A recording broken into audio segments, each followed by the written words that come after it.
In 2002, a cast and crew was assembled for an ambitious film project to create a love story set against a backdrop of war and humanitarian relief work. Welcome to the making of Beyond Borders.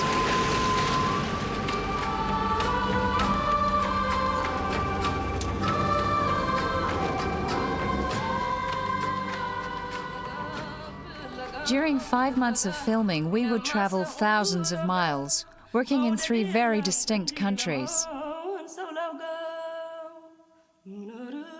Our journey begins here in Montreal, Canada.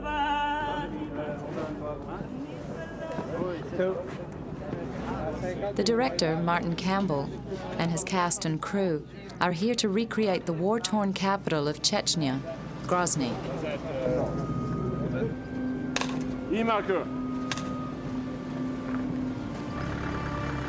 And background action!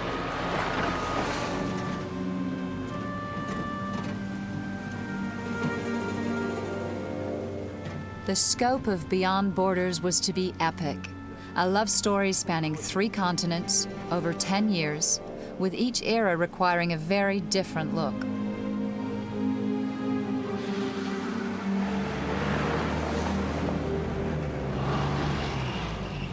We're currently on the set of the Grozny streets, and Montreal City is just over in the background there, so it's a very convenient location right close to downtown Montreal. And in Chechnya in 1995 was the first sort of war between Russia and Chechnya, and part of our action takes place in the streets of Grozny. So it's taken us about 4 or 5 months from scratch to turn this old sugar mill into the streets of Grozny. Basically, it was an old industrial area that we've added certain elements to give it shape and form. And we did a lot of research and got photographs and information of what Grozny actually looks like. And we've tried to sort of keep that devastated look throughout the whole area. These additional buildings that we've added here, this in particular is the cinema that we got actually from a photograph in Grozny, and I couldn't believe some of the photographs that we saw of the amount of devastation, to be honest, and it was quite, quite a shock to see how much the place has just been flattened, really.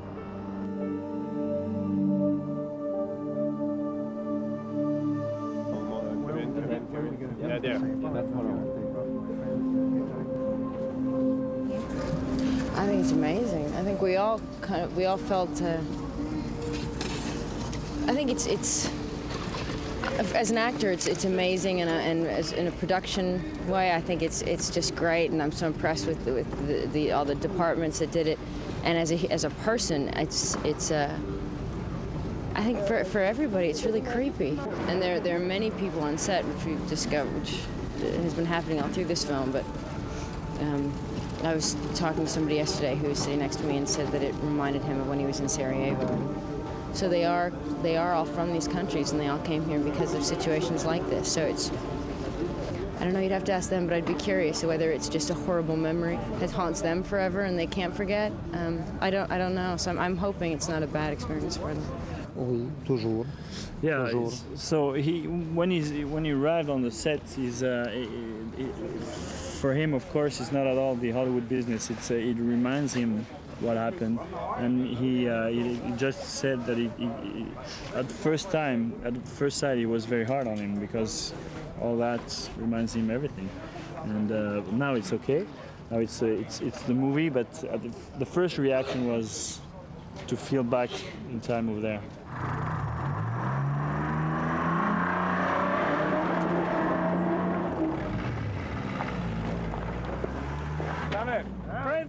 And what we're trying to do here is to create the illusion of a drabness, of a city under conflict, a city burning, a city in war, basically.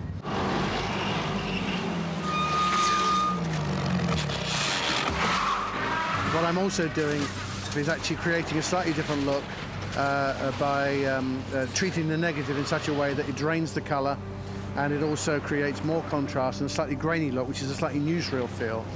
And to keep that going, I've now got, most of the cameras are all handheld, so it's a slightly sort of unnerving sort of thing to everything that's going on. So give that more tension, and the audience themselves can feel that, you know, that something could happen at any moment, which is what we're trying to say. Sniper.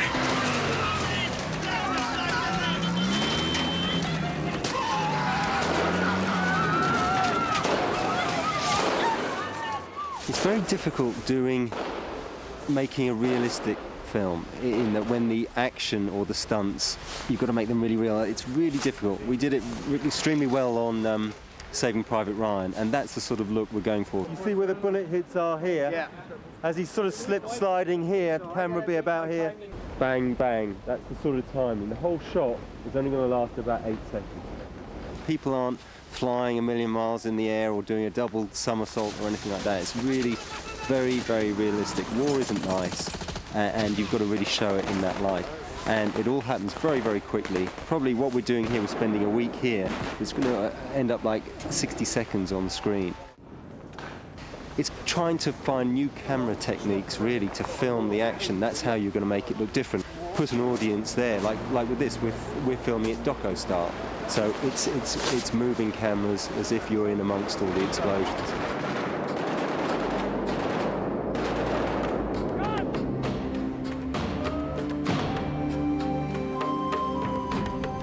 To recreate the frozen wilderness of Chechnya, the crew traveled north.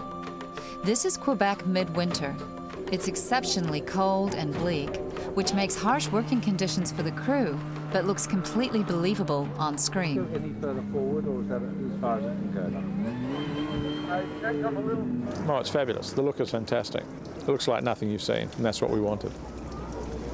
You could try and do it inside, but it never looks quite the same thing. So you go outside. You know, a lot of people are scared of it. We're not. We know what we're doing. It's just a pain in the ass. Just collapses. The breathing is. You're right up close here, Angie. As soon as that happens, yeah, it helps so much as an actor when the conditions around you are real, and this is really cold, and you get that sense of what it's really like. So it couldn't be better in a certain way.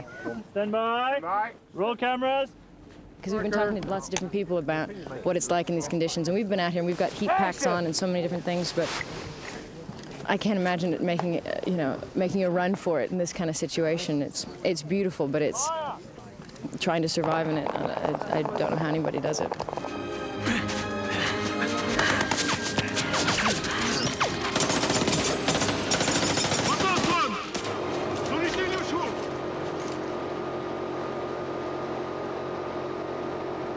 Good. And we cut. Reset number ones, please. The main problem is the weather. That's definitely that. So, for example, when we arrived this morning, it was minus 20 degrees. When you add the wind, it can go minus 40 degrees, minus 30 degrees. What's that? Yes, sir. How much do you think on the background? Okay.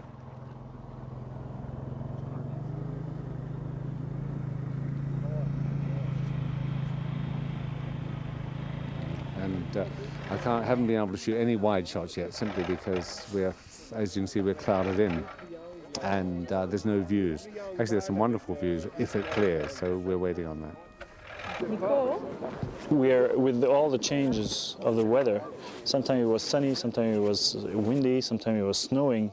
That's our director and our DPs went a little bit crazy about it. Well, here we are. We're fogged in. We're fogged in for the whole morning. We've shot a couple of close-ups of gun barrels firing. So here we are doing close-ups of snipers' rifles. So and the whole unit is standing around. We're fogged, we're snowed, we're everything else. So everything's normal.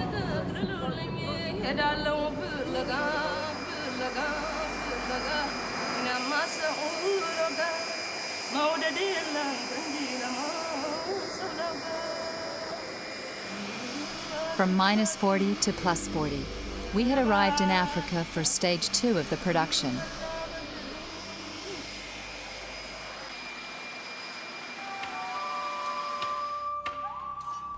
This is Namibia on the Ivory Coast, a country with a rich history and breathtaking desert scenery.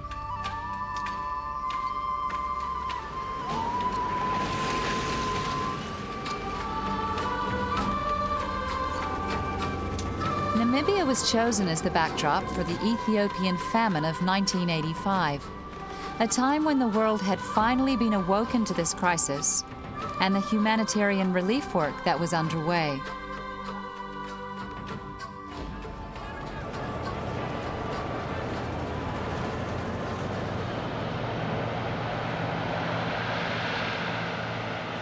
Well, first of all, with scenery, but like we've got behind me now, is we can only be in Africa. There can be no other place. We're in Namibia, actually.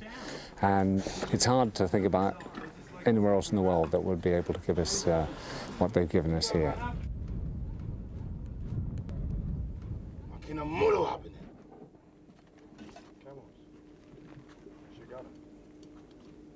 going to feel this on camera, but it's incredibly hot here. I mean, I don't know, it's quite early in the morning, and it's going to get much, much hotter than this. And I guess that's what hit me. And the space, the idea that, I come from a big city, and you come out here and you can walk 20 minutes in that direction and not see anybody, not even a lizard. That's what I'll remember, I think. Delta marker.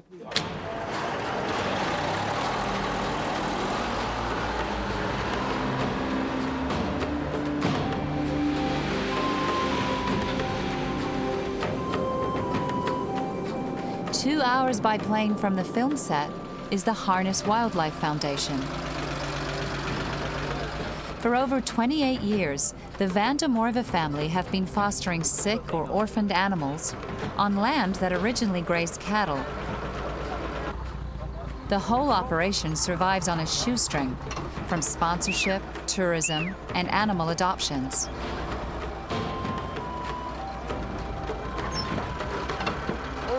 That's a good idea.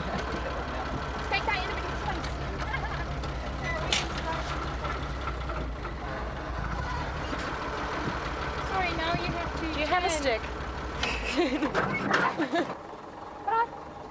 Yeah. Yay! Come on.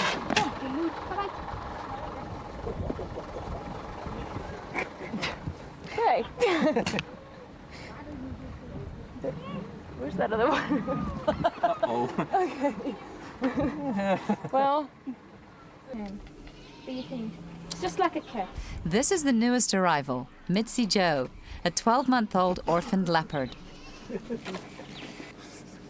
Okay.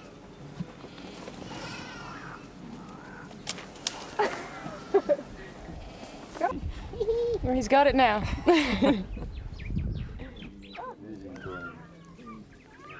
And action on the vehicles, action on the vehicles.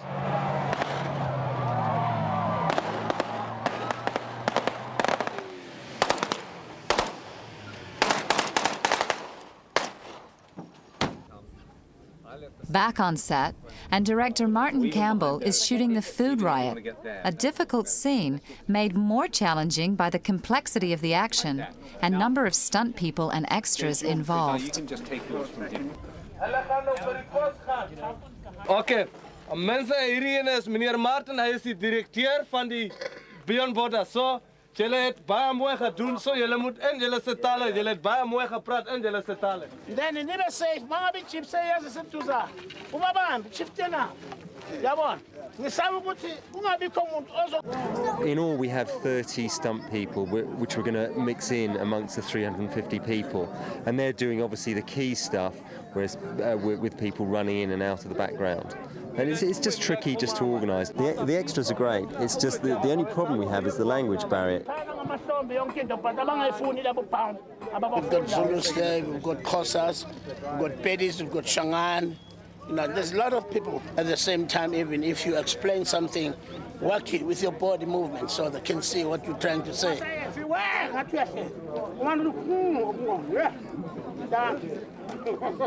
Come out.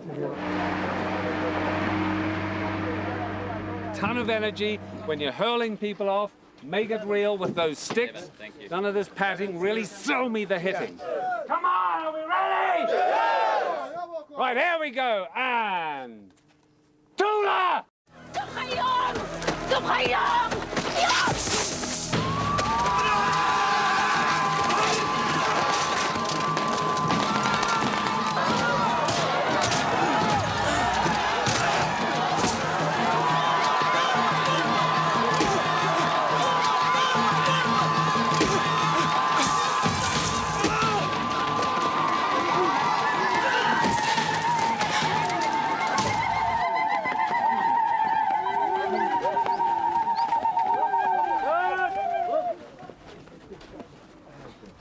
I loved all that, the sort of hiding from their feet, going past you and things like that. You know, the metaphor from, you know, of having to climb these mountains and do it is the journey that Martin makes on every film, and I think, you know, he literally does it and figuratively, metaphorically does it as well. And it's kind of great to, you know, follow him up the mountain. And the other thing I'd like to do is take the water truck back. He's one of those directors. There's a breed of directors who they lead from the front. You know, he's like a general marshalling his troops. He leads absolutely from the front. His work ethic is second to nobody. I've never worked with anybody who works as hard as him. Really, he's incredibly thorough. He's incredibly clear about what he wants. He never tires. He never gets weary, and he demands that of everyone around as well. He demands that of his crew and his cast. You know, it's not an easy ride, but it shouldn't be. You know, everyone's here to make a movie, and there's a lot of money being spent, and he demands a commitment and a clarity to the job in hand. A bit? A little bit distant, if you see what I mean. They won't be quite so sharp, yeah. You know, I think the details are obviously very important. I mean, there's some times where you've got to say, well, okay, you know, we're making a movie, we're not making a documentary. And sometimes, you know, we've got to bend the truth a little bit, obviously. That funny noise you're hearing is people sweeping my sand, okay? So you want to pan across there and have a quick look, see? Because I want it all to look virgin and all to look nice instead of, you know, 400 crew having tramped over the top of it. When making a location-dependent movie, the weather always plays a part. Today, instead of the usual blue skies we needed, it fogged in. As you can see here, we're being surrounded by mist and we can't shoot. It's now, what, 10 o'clock? Yep, just on 10 o'clock. And we haven't been able to turn a foot of film because the sea misters come in and we're stuck. For the different tribespeople working as extras on the film, this setback was an opportunity to regale the crew with an impromptu and unforgettable display of traditional song and dance. We were waiting for the sun to come out, and behind us singing some of our extras, all from Swakopmund area, who are in our movie, and the reason that we're here is those people and their spirit is what's bringing the movie alive.